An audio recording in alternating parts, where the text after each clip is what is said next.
Here we go. In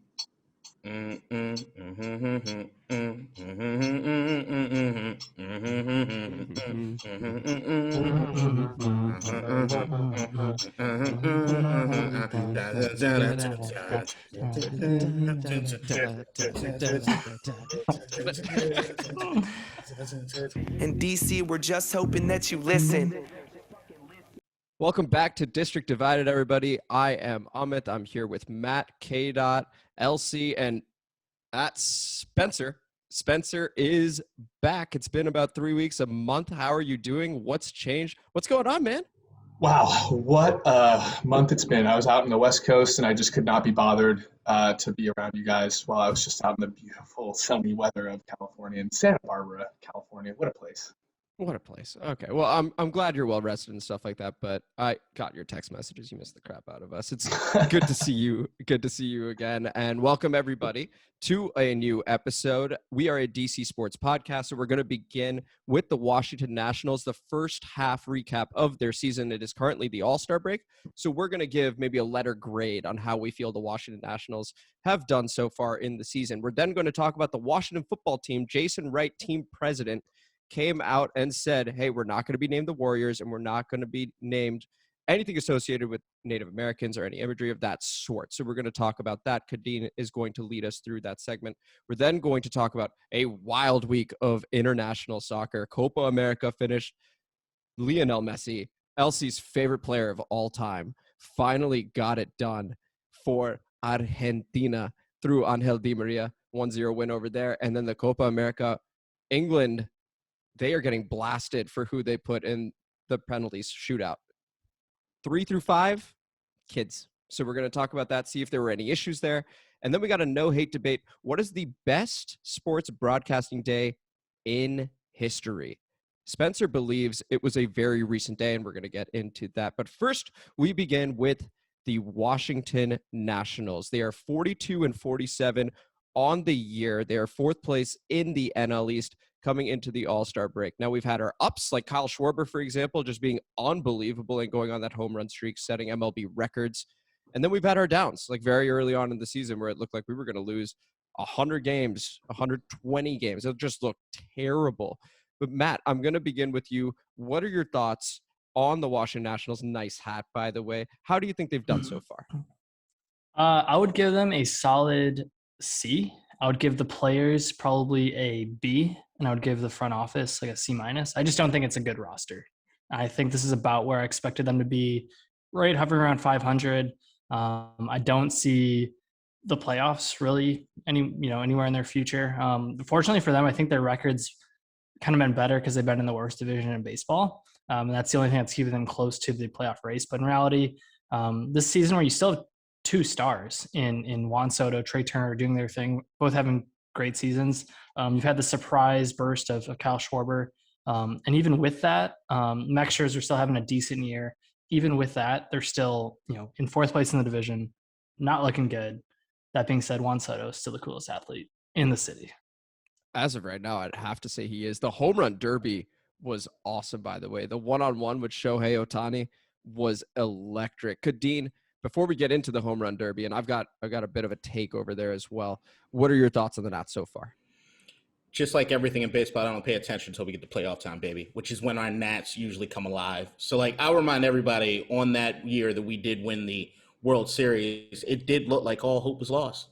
And we're sitting there with a losing record at a certain point, and then we went and had to put it all together and then finish up and clean up there at the end. But like most sports, baseball season's too goddamn long.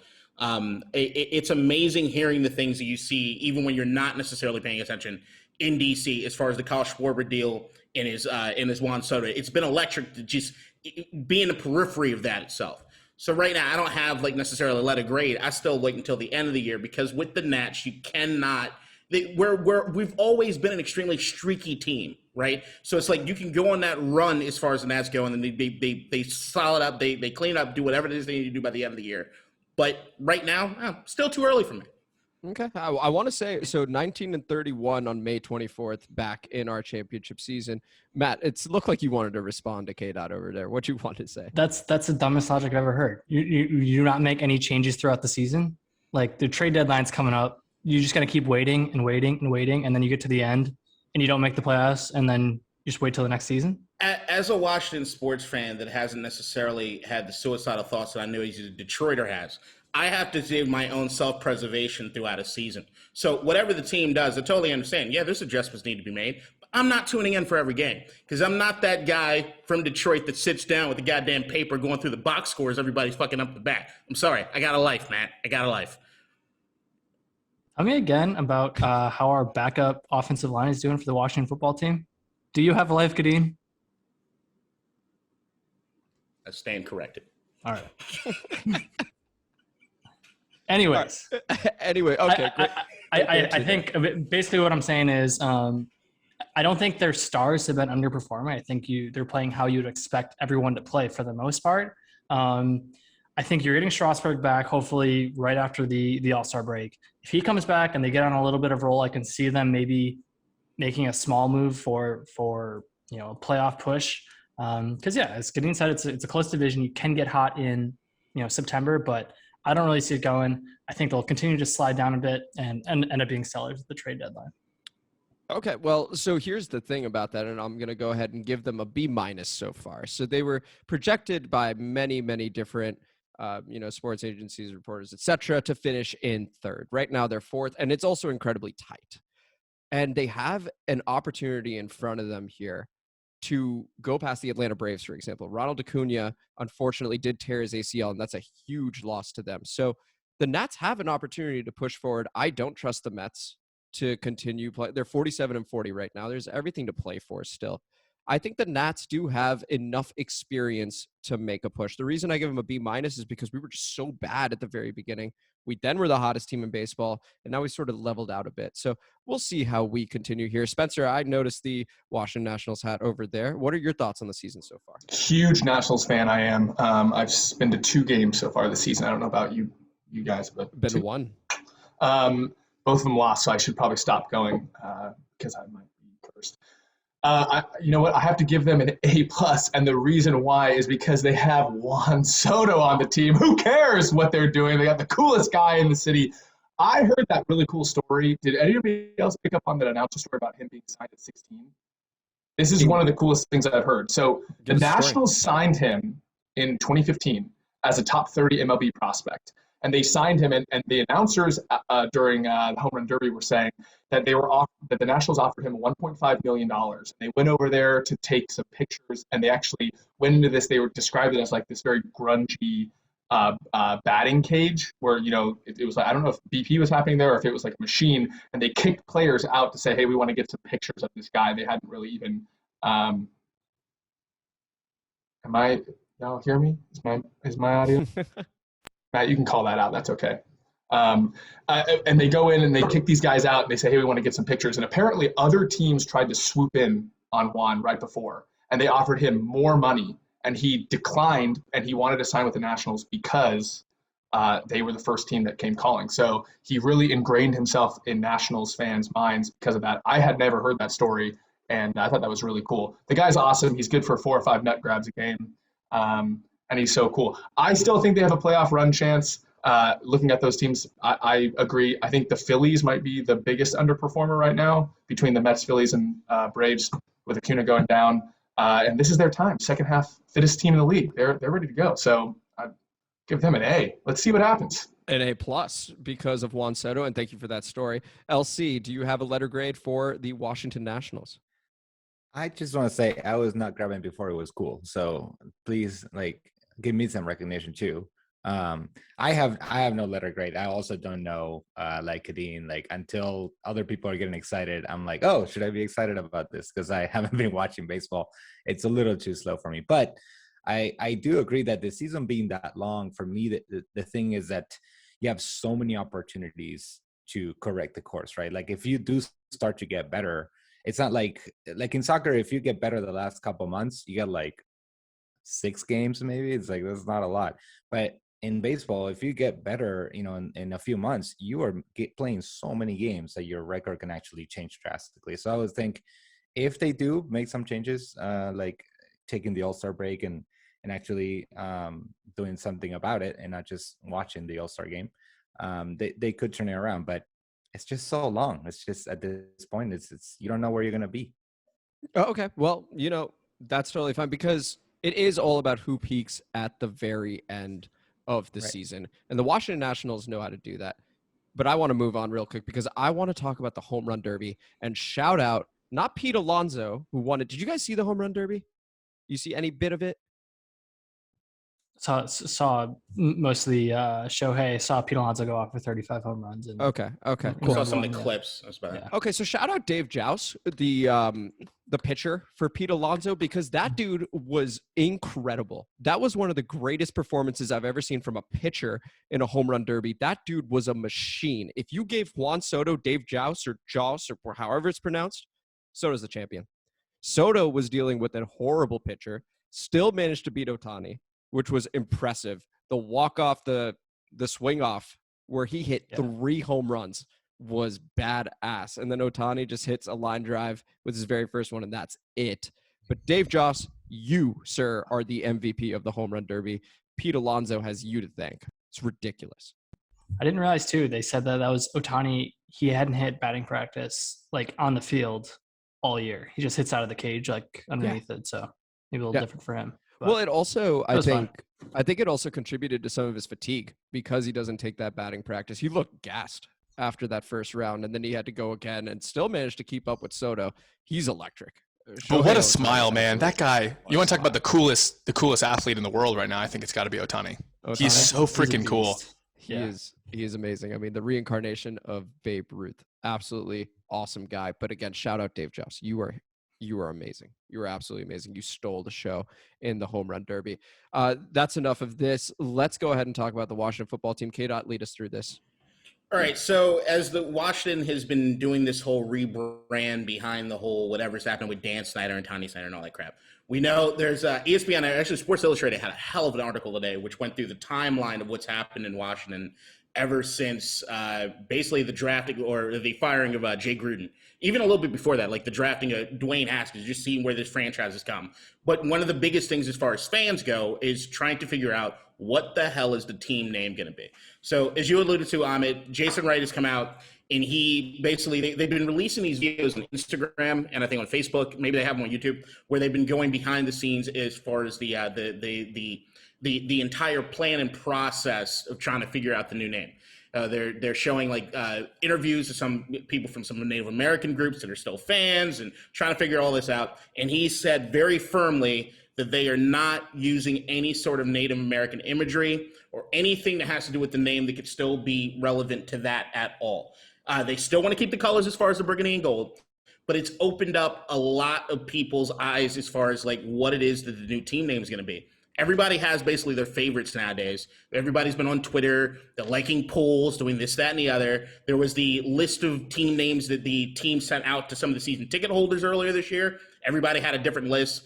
Jason Wright also said that anything that was on that list was not final, and there's a good chance that the actual team name won't be on the list itself. But a lot of the team names that people have been talking about, like the Warriors, gone.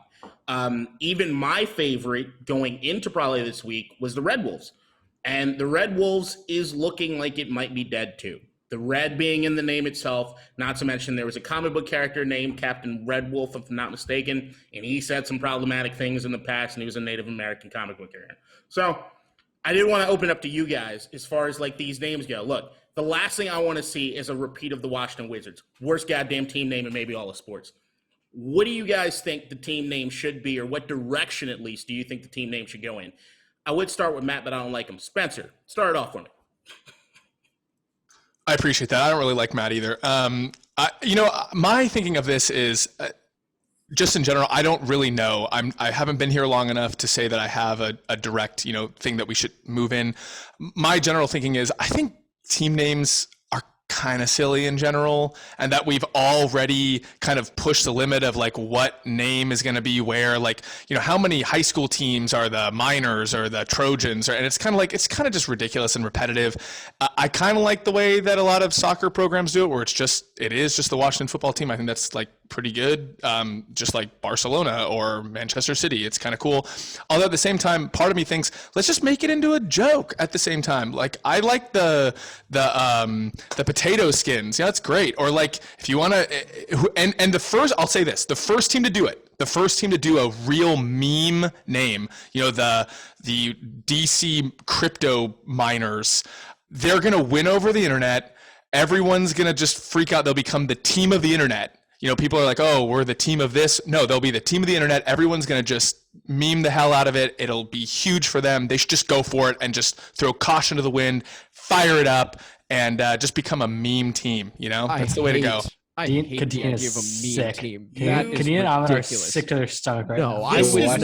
This is why Why'd you lead off with gentrification Spencer? sucks so goddamn much. Okay, This is ridiculous. It's you goddamn out-of-towners with no respect for the history. All right, Matt. But I gotta go to you because it looked like you were agreeing with that asshole in what it is that he was saying, which is not treating the legacy of the team with the respect that it deserves. Does the team legacy deserve respect? 3 Super Bowls. Yes, it does Yes. deserve some respect. With 3 different How many Super quarterbacks. Bowls do the Detroit Lions have? Because they're known for going bankrupt. Thank you. Ex- And forcing us to Excuse watch you. inadequate Excuse football you. on Thanksgiving. Anywho, this is not about the Lions. I know you guys are. I know you Bankruptcies are and obsessed with Super the Lions. Bowls. You guys probably know more about the Lions than I do. I would say this is I agree that I think mascots are dumb. I think nicknames. You should just be the Washington football team. I don't know about the whole meme team. That's not really for me. But I think it should be just the Washington football team. Stick it out. They've kind of become a meme team.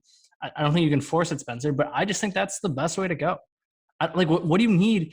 What do you need? I think the Lions is a stupid name. That is a stupid name for grown men to run around. I think, What about Red Wings? What do you Red think about Wings, I like that a little bit more. Pistons, I like. Right, so a little better tie-in. That's where I want to push back just a little bit. Is that yes, we all are in agreement that dumb generic team names and mascots are stupid, right? So like Washington Wizards is dumb. But when you have a team name that can kind of rest on the laurels of the history of like a city, when you have the 76ers, ton of sense. The 49ers, tons of sense. You've got even the Lakers, which sounds stupid now, but they were originally in Minnesota, where there's nothing but lakes. It makes sense. So I mean, I'm just saying that with a city with as rich a history as Washington, D.C., you don't think there's anything cool they could come up with and not a generic mascot? We could be like the lawmakers or something. I don't know. It sounds kind of lame, but it is something specific to DC.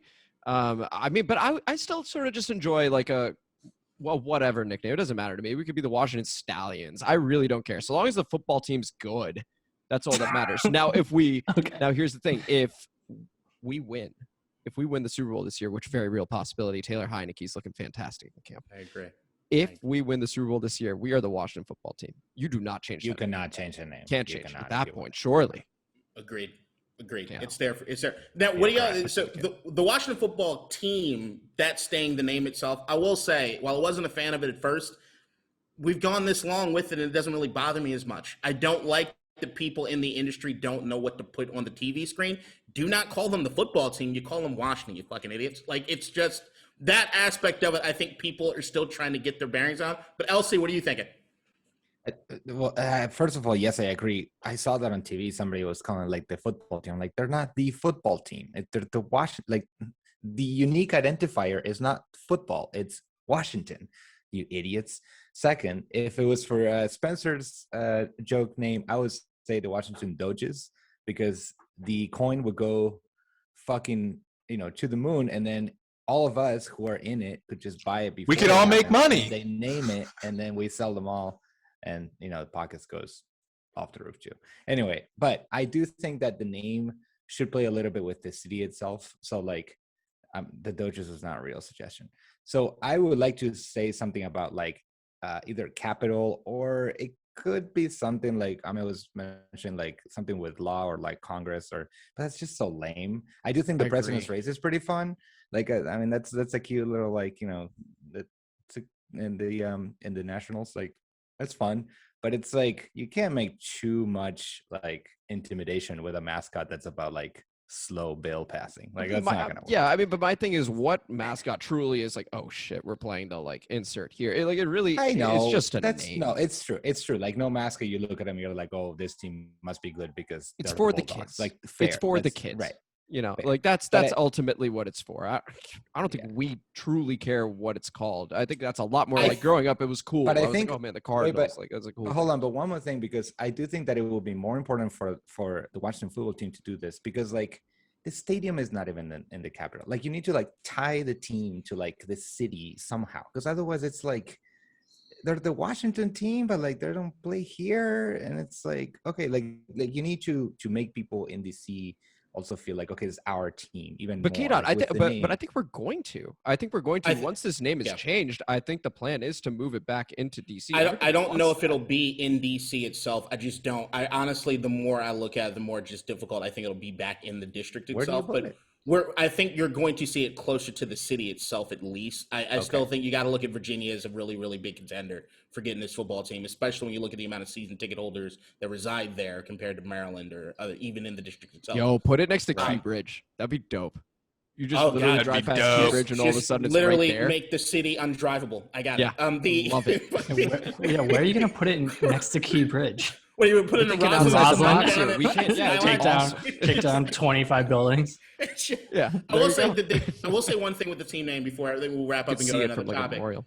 There is an opportunity, I think, for a team name that could exist that could be culturally relevant and important. I think they could go like there was a name that was floating around, and then all Twitter got on it and turned into a little bit of a show. But when you think about something like the Red Tails, where you can look at something culturally, historically that pays an ode to something that gets overlooked a lot with the Tuskegee Airmen, that's what they would call the Red Tails.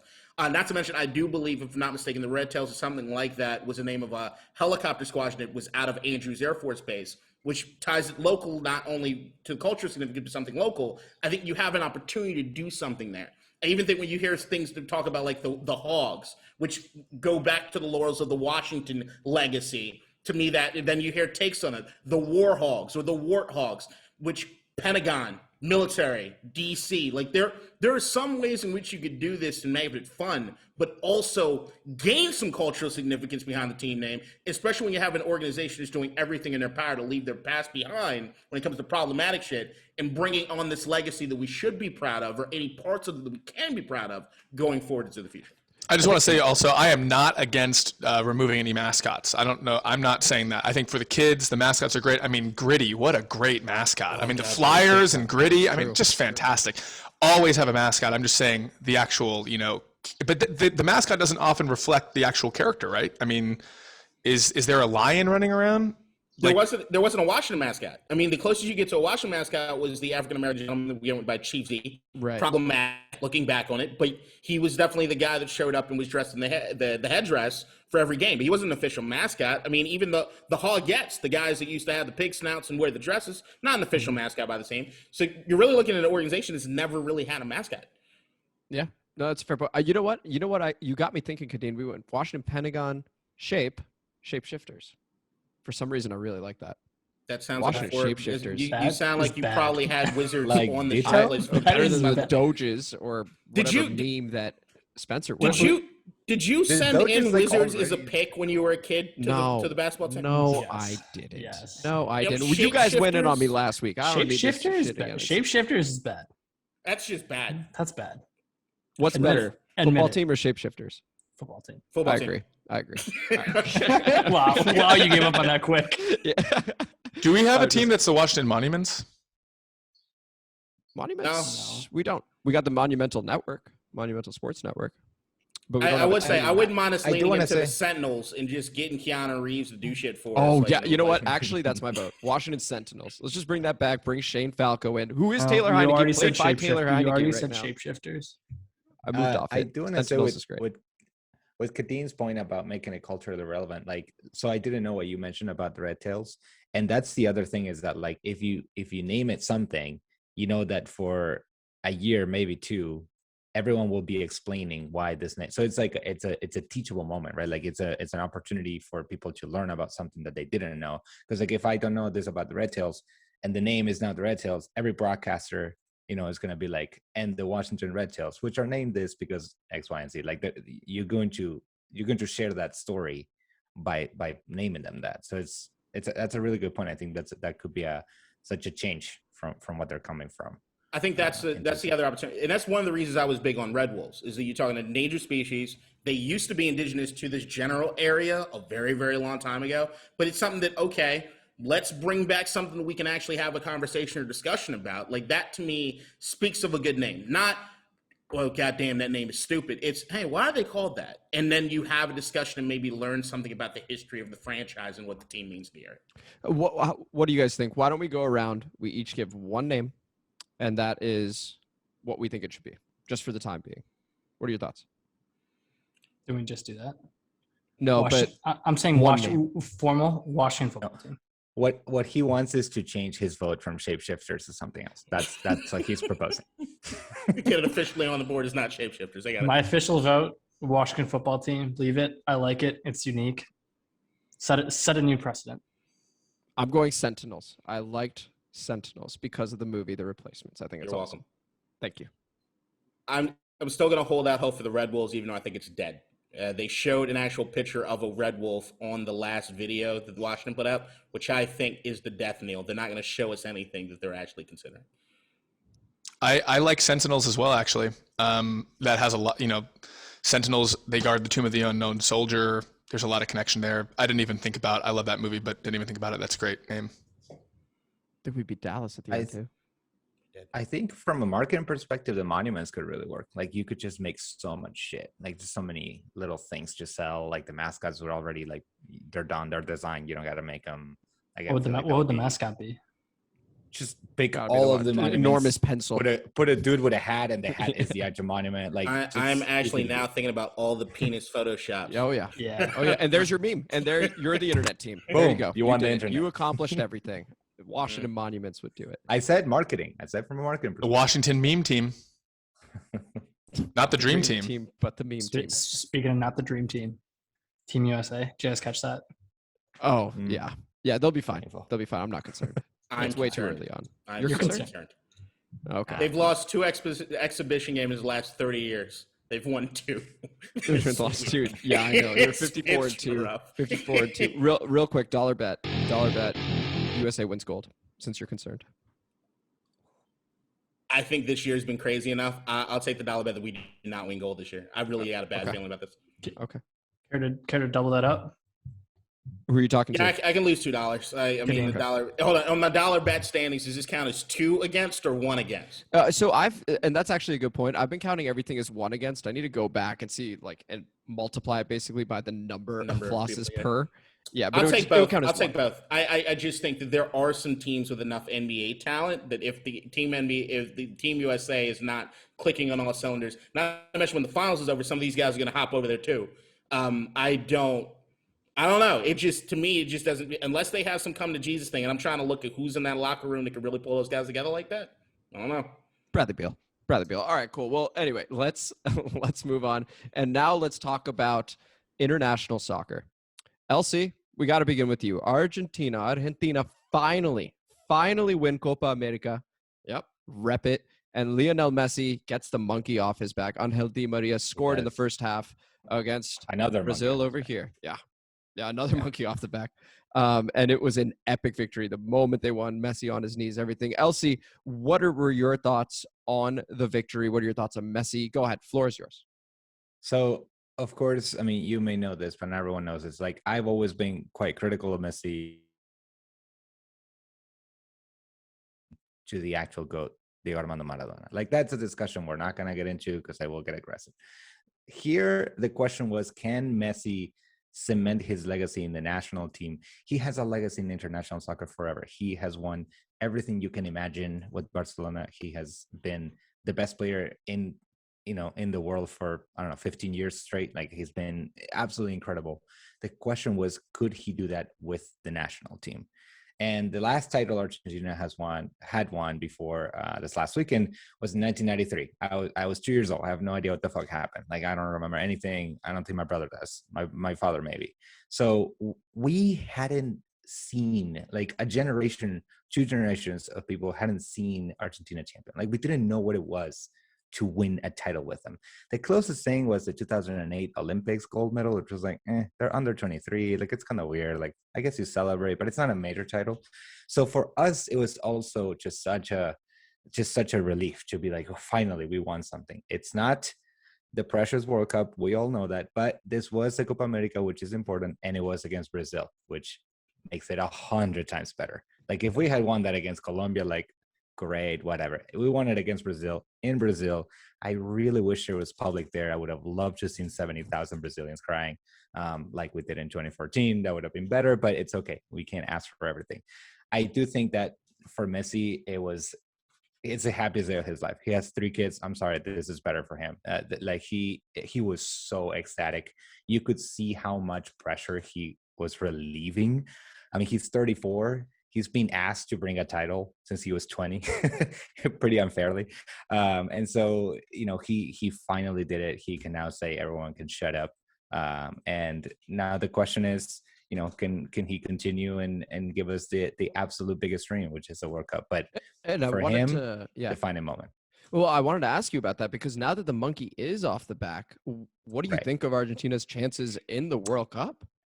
And to be fair, like, it wasn't just Messi, right? Like Di Maria and a whole other bunch of players that have played for the last 10, 20 years have been under the same pressure. Like we've always, since Diego won in 86 and then got to the finals in 90, we've always thought, oh, we're going to win it this year. And we don't. And rarely we make to the finals. But the pressure is there. And you think every World Cup, you think that you're going to make it and you're going to win it. And when you don't, it's a disappointment. Like everyone yells at you as if you were expected to win it. And so for a generation or two of players, it was just disappointment after disappointment after disappointment. Especially Di Maria has been with Messi for, playing in Argentina for like 20 years or whatever, 15 years. And they've lost 3 finals together. Like they got to the finals and then lost 3 times. So they were urging for this so hard. But now I would say, yes, the pressure is off. If you really get technical, like, the argument that Messi sort of disappears in the finals still holds. He didn't do that much in the final game. I mean, he even had the final play to win it, and just choked, like absolutely choked. And so that was a little bit concerning. I don't know that Argentina has any more firepower than some of the top European teams, like to play in the World Cup. I think the Copa America was specific.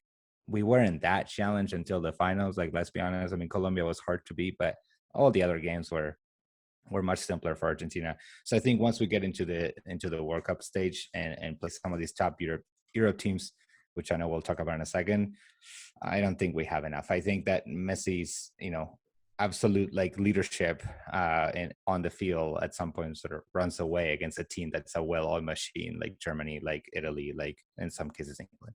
I think Germany has their own problems. They've looked bad the last 2 big tournaments. Problems. I'll see. Yeah. My friend, Kevin Kim, said the Copa America is essentially, it's the equivalent of the Holiday Bowl, which I don't know. How many international games has he played? That is a terrible take. I said, how many international games has he played? This is Matt's take. He's just under the guise of Kevin Kim. This is a my alter ego. It was funny. It was a funny thing to say. It is only 10 teams in it. But my criticism of soccer being that I don't know what matters. As someone who does run social media from quite a few bars in DC, I got nothing on the Copa America. I was tagging embassies to try to get people interested. They didn't give a shit. The Euros, on the other hand, was selling at everything. The Euros they were just marketed so much better. They marketed a whole I don't know if it was just a marketing thing. I'm just saying. People give a shit about the Copa. I'll say this: that final was electric. It was such a good game. Can't believe it only ended 1-0. Neymar, as much as he is the poster boy for rolling around on the ground, he was a tank that game. He must have he got the shit kicked out of him 10 times. Yeah. He was staying up well. So props to him. What a performance. That game compared to at times that it almost looked like a Sunday League game where it's like it was so back and forth. Players weren't even tracking back that well. But it was way more fun to watch than any Euro game. Except for maybe those two quarters. Tackles are so hard too. Like they really want it, man. They can Holiday Bowl. Anyway. Yeah. Go ahead. Yeah. I mean, I do think that, like, I mean, to be honest, the Copa America games are like not great. I mean, South American soccer, there's a lot of fouls. Like it's very like there's a lot of stopping. Teams that play against Argentina and Brazil will like park it and try to counter it. So like it's not the most fun soccer to watch. Like I've never loved watching. I loved it. I loved it. I mean, I had a it's great time. Yeah. I'm with I thought it Matt. was I great. really enjoyed it. I thought the finals were terrible. As a game, the finals were like there was drama because of the result, but like how many goal situations were like 2? One of them was offside, maybe 3 with Messi at the end. Like there wasn't much going on. No, there Yeah, were but better that chances than was that. that was the plan. As soon as they ended up scoring the goal, was to just Yes. shut it down, and Do I think nothing. it was masterful because Brazil's so talented. See, but I that's really enjoyed it. But I'm talking from like Kadim's perspective. But Like, he was saying, like I got nothing on it. Like it's They not. didn't shut it down. Yeah, but it's not like Kadeen's like, oh, I really want to watch it this time. He's already not watching. So for Yeah. those that are watching, it's awesome. Like Yeah. I just really Yeah, enjoyed it. I Well, thought it was I a also great game. think Go ahead. I do think here it may be a thing of like with the marketing, it may be that like in Europe, people here follow the Premier League and follow some of the European leagues. And so the players in the Euro Cup are players you know. Whereas like in the Copa America, like with the exception of the biggest stars who play in Europe, you know nobody else. Like there's like a lot of people who here have no clue. Like please name 2 players in the Colombian national team. Like people are like, I have no idea. And what is like FS1's biggest thing? Because they were the ones carrying Copa America, right? I mean, versus ESPN, where they have their any number of networks. I think they also carry the plus- Holiday Bowl. They do carry the Holiday Bowl, and I'm not gonna be offended. I don't know if like, you it's- should be offended. That was one of the No. worst takes. Oh I my don't gosh, care. we're gonna get Kevin Kim on here. We're gonna get Kevin Kim on He'd here. be a fun. Oh, he'd be a I fun want to guest. I want to bring up one side Go note ahead. that we didn't discuss on the docket today, but I don't watch a ton of international soccer, and I know Elsie, you don't watch a ton of international soccer. Now, Matt and Amit, you watch a lot of soccer. I'm a soccer defender. I love the game. I love playing it. I love playing FIFA. One thing that every time still catches me off guard, and everyone talks about it, but the flopping death. Oh my. It still gets me every time. I just cannot believe it. It is like on another level. I've never seen anything like it. And it truly made me just say, I really don't want to watch this sport. It's I hate these guys. unbelievable. It's unbelievable. Absolutely. And I've been playing FIFA and it doesn't happen and the game is so much better. And my question to you all is, do you think that there will ever be a time that they're able to rein that in and stop that? Or has it become so ingrained that it's always going to be a part of the game? I'll I think they'll be able I'll to tell you. rein it in. I'll tell you sort of why it's just so ingrained with the sport, though. I mean, I don't know if there will, but like I've seen the same rugby players. Okay, so rugby players who have a culture of always respecting the ref. You never flop. You play the game. Play a pickup soccer game and become the people that you are mentioning on TV. It's like it's the same person, but now they're playing soccer. They're like, oh, now I can be a fucking asshole. So I would say this, where it has become so just like Spencer. I'm like so numb to it that I was like, because I normally just watch games here at my couch and see a player on the ground is just so like commonplace that you kind of just like ignore it. But then I was watching this game at a bar and then I saw it and then everyone's complaining like, oh yeah, like they do this a lot. It looks really bad. And I also don't think there's necessarily a problem with quote unquote diving, which is like going down to get a foul. That I think happens in every sport. It's more the problem just like rolling around on the ground. That's a good point. Those three That's the attributes. If you were to distinction. just like go for a call, get it or not get it, and get back up, I don't think anyone would really care. Like that happens. That's taking a charge in basketball. That's whatever, you know. So I think it is a problem. I think that's actually easier to get rid of if it's like players are down the ground, you stop for them. Maybe they have to sit out for like 3 minutes or something like that. Yeah, you can create some sort of like flop warning or something like that, where you're down to 10 if it's if it's deemed a flop, right? For like 3 to 5 minutes, and then the other, it's a power play basically. Yeah. And I think that's something that's very easy because 3 to 5 minutes is not a lot of time to take advantage of it, but you could, in theory, still Is take it a advantage new of it. phenomenon? Interesting.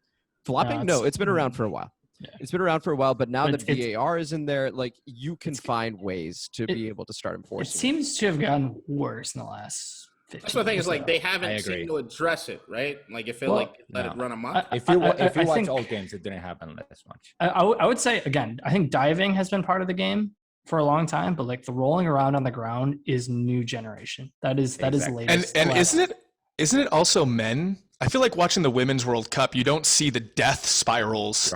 Dude, yeah, that but, is but true. That's a also, good by point. the way, the women, their tackles are pretty fucking hard too. And they get killed, and these referees are like, I didn't see anything wrong. There are some egregious calls in the NWSL or no calls. This one girl, literally leg got lifted and just, she was airborne. Looked at the ref was like, oh, shit. Like the NWSL goes hard. Yeah. It's wild. You're right. It does not happen with the women's sport. But I guys, just for the sake of time, I want to pivot to the Euros because there was also the final this past Sunday with England and Italy. It goes to a shootout, and England end up losing. Italy ends up winning, and it was a pretty electric shootout. And it was marred for England by a decision that the manager Gareth Southgate made. He brought in two players in around the 117th, 118th minute. So they got 2 minutes to play, and then suddenly they're taking two of the biggest penalties in 55 years in the entire country's history. What were your guys' thoughts on that strategy? And then, of course, Arsenal's darling boy, Bukayo Saka, ends up getting his penalty saved. He went fifth. He's never taken a penalty in his senior, career. Matt, I want to begin with you because he's a darling for both of us. What were your thoughts on that decision by Gareth Southgate? Do you feel bad for Saka? What are your thoughts there? Yeah, definitely feel bad for Saka. I mean, the abuse that, he's gotten is obviously just, abhorrent. And again, he gets put in a position as a 19-year-old, no senior PKs. I was surprised. I mean, I was thinking, as I was watching, like I've never seen him take I thought in my head, wow, I've never even seen him take a PK before. Watched a lot of Arsenal games. He wouldn't even be in our top 5 for a shootout. So much less like such a big stage. So I was surprised to see him get picked. I don't know how he does in training. The criticism to bring on Rashford and Sancho to have them take the shots, I think that's relatively standard. I don't think that's that shocking of a move if they're good at PKs. Again, so we're not privy to what's going on in training. Like Rashford is a PK specialist. Like he is very good in his career. So I had no problem with that. I don't quite know Jadon Sancho's track record, but I don't know. You're going to take a PK. As you guys know, it's more about a mental thing, which is hard to kind of replicate in practice. But if someone's banging them in practice, I have no problem with that. I have no problem with if you're a goalkeeper, you have a good goalkeeper who's good at shootouts, bringing him in the same position. That sort of thing has been done before and worked out okay. So you have all these England fans who are trashing Gareth Southgate when he's been by far and away the most successful manager they've had. Very long time. Very long time. It's such a cool name too. Even though he's goofy, even though some of his tactics you don't agree with, clearly he's doing something that works that you've never seen before in 60 years or whatever. So all the little ways he'd tinker with the lineup seemed to work. I mean, he was getting stuff spot on. I do though think that, and Elsie and I have had many discussions about how psychological penalties are, and you just alluded to it, Matt. Putting two young guys, as good as they are at penalties, Rashford in particular. I mean, we've seen what he's done with Manchester United. He had a bit of a down year this past season, but to put them in that spot with the nation's history in mind, history of failure primarily, right, is a lot of weight to put on their shoulders. You are then asking Rashford to play right back for 2 minutes, so his mind's racing, and he's now in a position of discomfort. And then you're saying, then make the penalty. I don't think he ever had a chance to settle down. And I think that was sort of the problem for me. I understand being good at penalties, but when there are millions of people watching and thousands of people in the stands and you're walking up and all you've done for 2 minutes is just sort of frantically scramble as Italy's the team attacking, I thought it was a spotty decision. I think it's different if it's a quarterfinal or something like that. But the final, I would have rather put in someone that was in rhythm. I don't know if we have a mic'd up version of what happened on the selection of the PK takers. I actually don't think the coach should be making that decision. I think the captain with the players should be choosing who takes the PK. Because if you don't want to take the PK, if you're really nervous, you're not going to say that to the coach, no, coach, please don't. There's too much. You're not going to have the honesty to be please, coach, do not make me kick it. But you're not going to put your hand up. I think you would potentially. I think you would say it to the captain. Yeah, I think you would. If you have enough trust with I think this is so just revisionalist. These are revisionist. It's all revisionalist, of course. Of course, it's happened. Of course, we're talking saying what they could have done differently. I'm not saying exactly. I'm not saying he should have known this. I just say that in principle, I think the players should choose who kicks. And it should be whoever, I much rather a guy who says, I really want to take that PK, who has not practiced PKs, than somebody who has practiced, right. But it's fuck, I am so nervous to do it. But I'm sure this was probably talked about beforehand. I'm sure.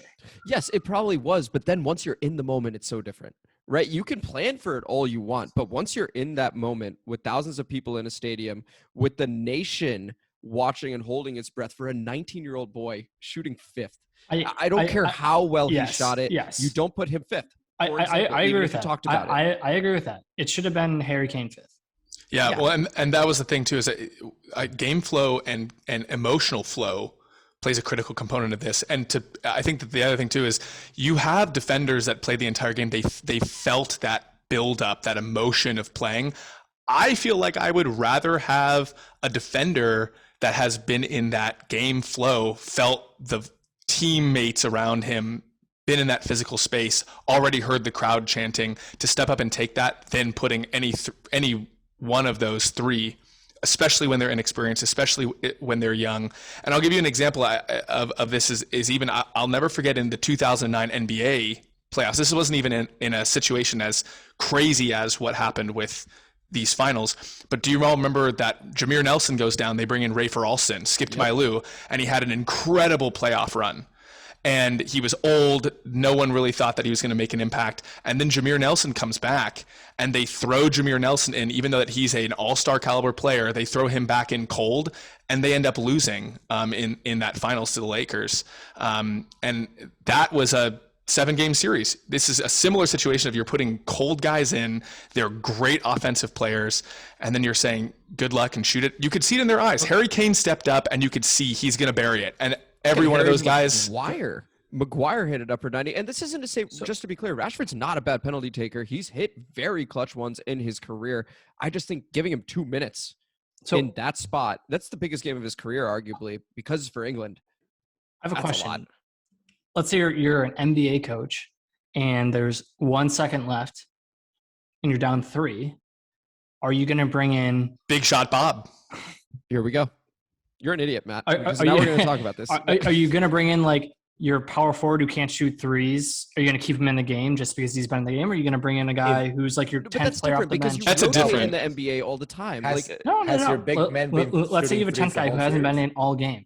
I'm not bringing him in. No. Or you'd rather keep in like your power forward who's played 35 minutes, but if I'm the Wizards and I have no shooters, I'll bring in the 10th guy because fuck it. But if I'm any other team, any respectable team, yeah, sure. I would I would be fine with somebody else that's already in rhythm and wouldn't suddenly be nervous about it. That's my thing. Anyway, that's where I'm coming from. I think if you brought them on at minute 105, I think it's totally fine. Because then they get 15 minutes to be like, okay, I'm in the totally game. Agreed. Absolutely. Right? Then it's okay. But 118 that's too much. And there was even the whole thing of would they even get on? Remember, there was like the ball wouldn't go out and they like sent them on and he stepped back. I mean, if they would have given him just 10 or 15 minutes, would have made a big difference. Just for this. Anyway, that's my thought on it. Any other final thoughts on whether these guys should have been subbed in, whether they should have gone with somebody else? I think they should have. I don't blame Southgate, just to be clear. I don't blame him. But looking back, it's a huge moment. It's a huge moment and not enough time to warm up, in my opinion. Okay. Fair enough. Cool. So now we move on to the no hate debate, which is only called the no hate debate because it rhymes, because I got murdered last week for the McChicken. But what we're talking about now is the best sports broadcasting day in history. And Spencer, I'm going to toss it to you because you want to make the argument for a very recent day for this. Well, yeah, and I have no idea if this is actually true or not, but I'll just start. I'll kick it off. Sunday, what a hell of a day for sports. We had the Wimbledon Men's Championship. Novak Djokovic picking up his 20th, tying Federer and Nadal for greatest of all time. Federer is still my guy. No matter what, he'll be number one in my heart. We have the UEFA Championship. Unbelievable. Just talked about that. Bucks Suns game 3. So NBA Finals game 3. We had Haiti US Gold Cup game. Huge. And then I'm sure countless other sporting events, but it was one thing after the other. You could be glued to your television for 12 hours straight and you'd have a great time watching sports. What a hell of a day. Sunday. I think you were off to a great start, and then when you said Haiti, US, pause. It was a little bit of a dive, just a little 9 bit. p.m. game that no one gives a shit about. It was like I love it though. I would say this. It was a you have big sports days where you wake up and you're like, it's a big sports day. What I think I liked about this is I woke up and I was like, I might not even watch like a sports game all day. I kind of forgot about the European League final. I was always going to watch that, but I didn't even really have any firm plans for that. And then, was sitting on my laptop. I was like, oh, Djokovic, final, lost the first set. I'm like, fucking right, let's go. Might be an upset. And then, naturally flowed into the Euros, naturally flowed into Suns Bucks. So it was like, it's perfectly timed. It was kind of right? like before I knew it, I had watched quite a bit of sports without ever really planning for it. But I'm going to stop my argument for no hate debate and actually just focus back on the McChicken decision last week. Oh my God. Because that I think deserves 2 weeks. Didn't even finish in last place, by the way, in the poll. It did not finish in last place. What came in last place? Dave's double finished in last place. Okay, our fans have trash takes too. Oh, wow. Anyways, wow. I'll cede my time to Kadeem. Feel free to add on or take a new approach. I want chicken sandwich was a terrible. KDot, we're not talking about that. We're not talking about that. I want you to talk about what you feel is the best sports broadcasting day in history, because I know you have a date in mind. I do. Spencer, you're wrong, because there's it's a great alternative sports day, I'd say, for like that the gentrified Washingtonian that comes into town and drinks his IPA at the bar to watch the sports that most people just aren't into. Like, yeah, great day for that person. But I mean, if you're talking about the mainstays, I actually want to go with a day in particular, okay? Now, there's one reason Spencer's list can't win is there's no American football on it. And fuck out of here without that, right? It just doesn't count. But if we're really looking at it, I don't think it happened that long ago.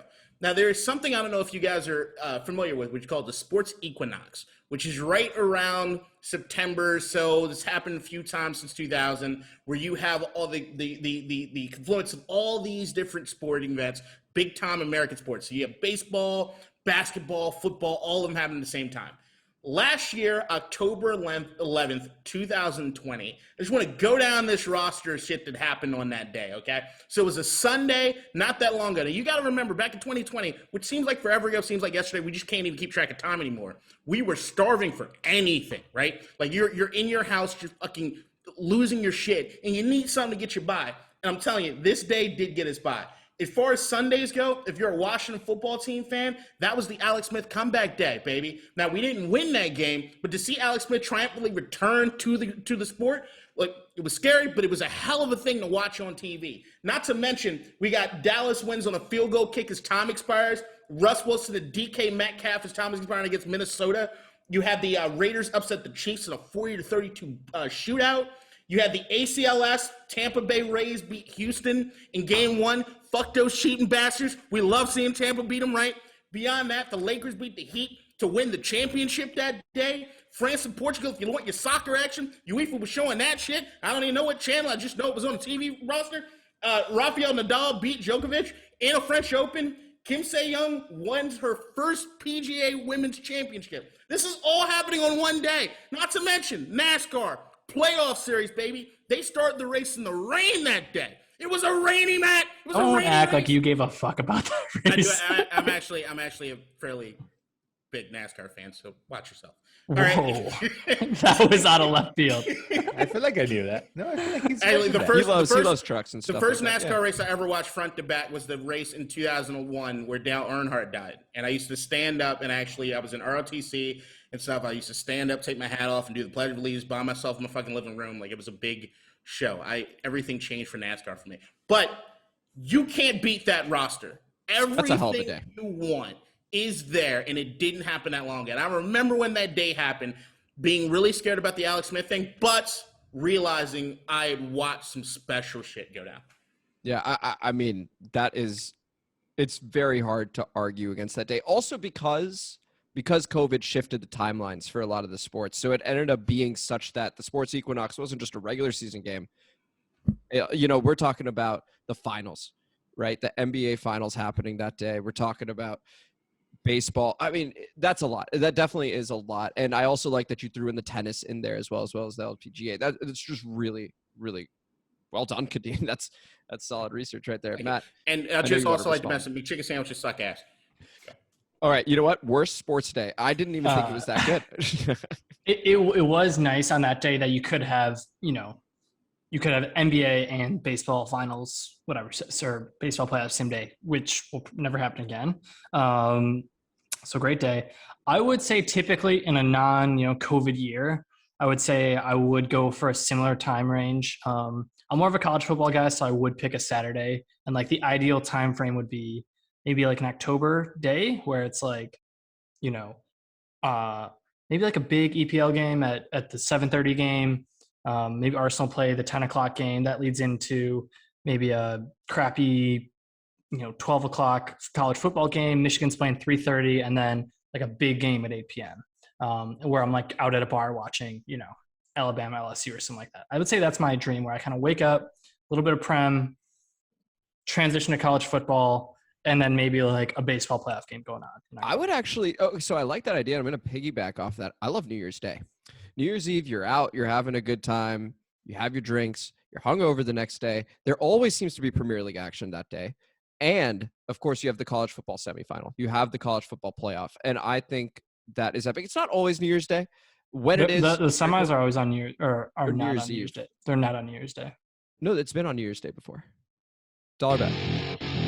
It's been on New Year's Day before. Once before? Once before, just once. I'm starting to waver. What happened? Take it. Yeah, But if it's once, Yeah, there it is. Once before, does that still It took count as it. your favorite day of the year, knowing that it only happened once? If the sports Yeah. equinox, you're talking about stars aligning as well. Sure. Yeah. I'll take I'd it. really like to hear what else he has to say about this. 1986 replay. There was only one game that day. It was October 23rd, 1986.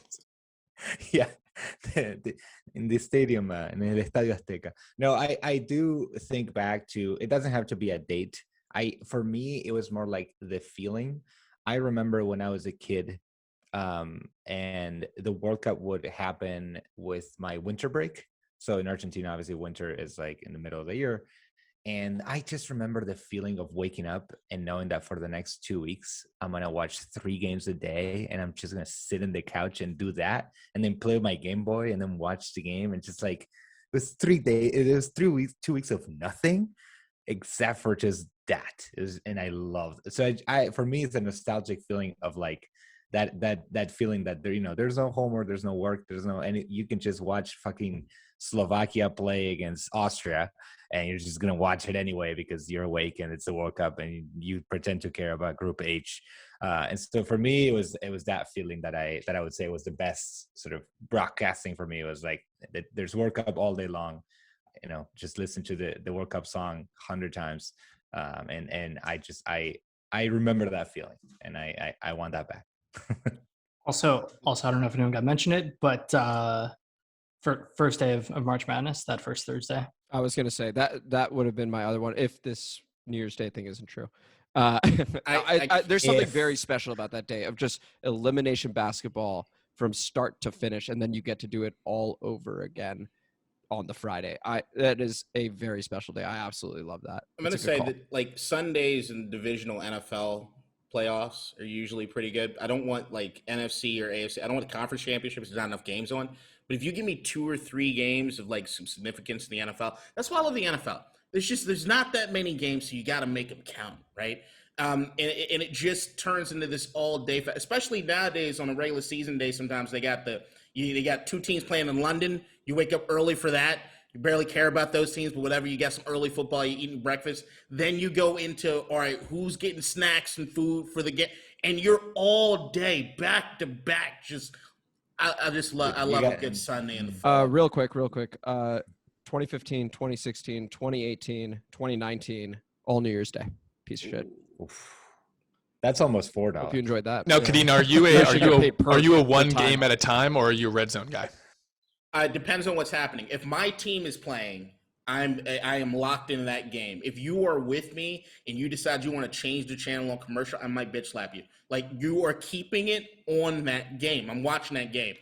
When it's like a Sunday, I don't know, Washington plays on like a Monday or Thursday night, I'm red zoning it out. I got my fantasy team. I'm all over the place. I'm going from game to game. You're a multi-screen guy. You got like your computer, your TV, your phone. At my peak, swaps. At my peak of my craziness, about a decade ago, I'd say at this point, was where I had the big old school TV, like the console, Then I had 2 flat screens, my laptop, and a desktop computer all running simultaneously. Wait, I was wrong. Just 2015, but Oh, Jesus still Christ. counts. I Still was gonna counts. say it's definitely not that many days. Oh wait, hold on. Okay, And so not 2018, $4. 2015, and 2018. I think if Just it's the Rose $2, Bowl, just $2. if it's the Rose Bowl, I think they keep it on the first. Yeah, so 2015 and 2018 it happened. Right, Rose Bowl. Thank you for but doing that this was a on different camera. one. 2015, I 2018. never liked Yeah. New Year's Day. I don't know why. What? Is it because I'm hungover? I Yeah, would say but this. when there's like, college football on, it's pretty awesome. like it's New the Year's 2nd of Day, January this there's quite a few games that like don't Oh, really and matter this that year. much in the morning. Literally this year. I It mean, happened you this might year. have been Again, it dollar. was the Rose. Again, it was the Rose Bowl this year. I need to stick it to Matt. 2021 as well. All right, so Years it's all the currently Rose Bowl years. They keep the Rose Bowl on the first. It's not the argument. Argument is Yeah. college football semifinal happened on Jan 1st. The chicken still suck, though. Spicy McChicken. Let me go ahead and explain that real quick before we wrap up, get to the State of the Union. There was a nostalgic purpose behind it. I got so frazzled by the bombardment and attack that I got last week that I The didn't question get to wasn't explain what it. makes I you feel grew warm up- and fuzzy I as a grew up- child that was neglecting to eat chicken. This is why it became my favorite fast food menu item. I would McChicken go was to your the mommy and Tenleytown daddy. McDonald's. I would go to the Tenleytown It's like, here. McDonald's. Have some respect. Uncle and aunt. A lot of my extended families in India. Uncle and aunt. Mom and dad are here. But 3 a.m., 4 a.m., 5 a.m., Tenleytown McDonald's. You'd get some spicy McChickens. You'd get some fries. You get a McFlurry. When the machine isn't broken, it's always broken. But on those special days, it wasn't broken. Epic. And I would go with Rob, John. Shout out Rob, John, Josh, usual crew. That is why the spicy McChicken holds a very special place in my heart. And it's made very quickly, and it's pretty good. And some people agree with me on the poll. Anybody else want to shout out a day? All right, hey, let's wrap up this show with the State of the Union DC Sports wraparound coverage segment. KDot, you already talked about the Washington football team. Anything more to add? Nope. Nothing happening there. Well, I will say one thing. Chase Young is the coolest athlete in DC. As you can see, he was in the SBs, like, with the locks all tied up. He's, like, taking pictures with Jesus and Miro. Like, come on, man. He's the coolest motherfucker in DC. It is what it is. He's pretty fucking cool. All right, well, let's go to Old Glory. LC, did we finally get a win? We gotta win, guys. We gotta win. We gotta win. I told you that the Legion was the team that we could beat out of these last 2 games, and we did. 38 to well, let me check that back. 34 to 28. So it was kind of a close game. 6 points is about a try and a conversion away. There were a few pretty tries in there. I watched some of the highlights because I couldn't watch live, and there were a few pretty tries by the forwards, which is nice to see. Sometimes the forwards don't get rewarded for just going into contact all day long. But we have one more final game. It is at home. It is again at Saturday at 5 p.m. We are playing the team that is second on the standings. However, they are solidly on the second spot, so we can't spoil their party of getting into the playoffs, so they're going to be fine. However, if we win and then they go in the playoffs and become champions, we can say that we beat the champions. So, like, I would go for that as the motivation for this final home game. Okay, cool. Thank you for the update. And we finally won. Website updated, I assume. Instagram has it. Immediately. Oh, they were quick to show that one. No, I don't know, but I did check today, and they did update the website. So somebody's listening. Absolutely love it. All right, and now I'm going to burn through. I've got a very short list over here for the State of the Union. We're going to begin with the Washington Nationals. 1-5 this past week. Not good. Our sole win came against the San Diego Padres, and then we blew an 8-0 lead against the same San Diego Padres. Lost all our games to the Giants after that. The All-Star game came at the perfect time. It's happening at the time of this recording. And Max Scherzer is the starting pitcher for the NL, which is really, really awesome because initially he didn't make it. All of a sudden, starting pitcher. Juan Soto, Trey Turner, and Kyle Schwarber are the other All-Stars. Of course, Schwarber not playing due to injury. Juan Soto lost in the semifinals to eventual winner Dave Jouse, assisted by the technical winner Pete Alonso. Dave Joust was just dealing that day. And Brady House was our first-round pick, shortstop in the MLB draft. And Darren Baker was a 10th-round pick, Dusty Baker's son. So a bit of a fun fact there for you. Up next, a home series against the Padres and then the Marlins. And that starts this Friday. So we're still in that all-star break. All games can be seen on the Mid-Atlantic Sports Network. The Washington Spirit, a big 2-0 win over the first place North Carolina Courage. Ashley Hatch scored both goals for us in that game. The Spirit now moved to 4th place, just 1 point back of a 3-way tie for first place in the NWSL. And once again, shout out the NWSL. Those tackles, ridiculously hard. The reffing, ridiculously bad. It is a lot of fun to watch. Now, up next, Sunday at 5 p.m. against Gotham FC. The game will be at Segra Field, home to Old Glory as well, in Loudoun County, and can be seen on Paramount+. The Washington Mystics back to winning ways. We beat the Chicago Sky 89-85 in overtime. Tina Charles led the way with, wait for it, 34 points and 17 rebounds. She is a monster. We're talking about Giannis. Let's talk about Tina Charles, too. Incredible. The Mystics continue to sit in 4th place in the Eastern Conference out of 6. Up next, a break. There are no games for the Mystics until August due to the Olympics. And finally, DC United.